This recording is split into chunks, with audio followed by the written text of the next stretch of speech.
সময় কখনো থামে না, তাই প্রতিটা মুহূর্তের মূল্য দিন আর ফ্যামিলিকে সময় দিন, কারণ আজ আছি কাল নেই। আসসালামু আলাইকুম আমার ভাই বোনেরা, আপনারা কেমন আছেন? আশা করি সবাই ভালো আছেন। আর আমি মন থেকে দোয়া করি দূর থেকে আপনারা ভালো থাকুন, আপনারা সুস্থ থাকুন, এটাই আমি চাই।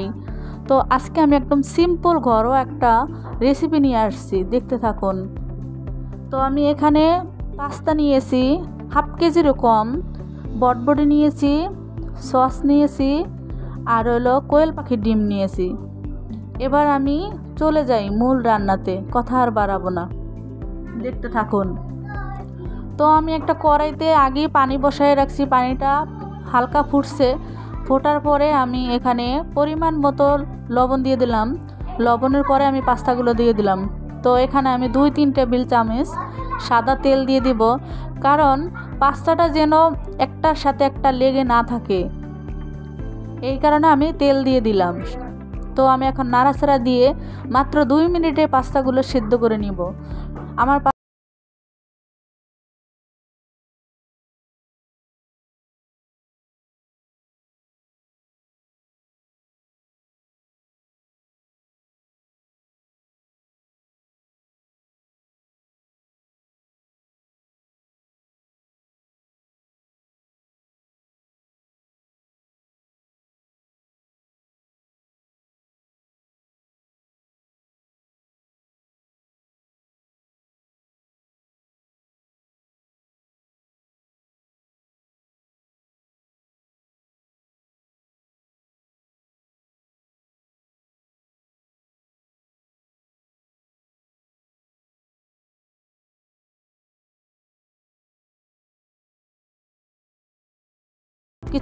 একটা ডিম দিয়ে দিলাম।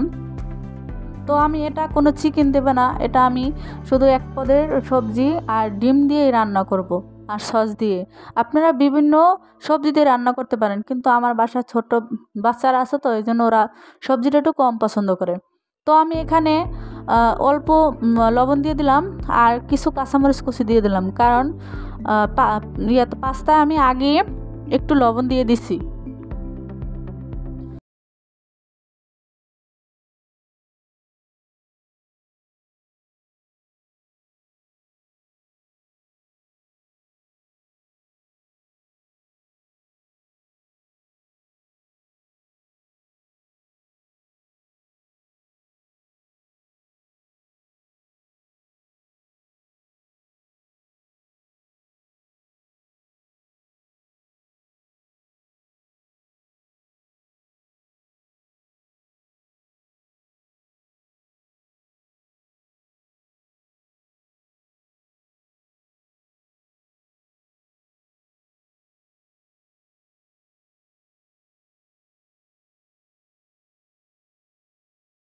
দিয়ে দিলাম আর আমি এখানে সস দিয়ে দিব, টমেটো সস।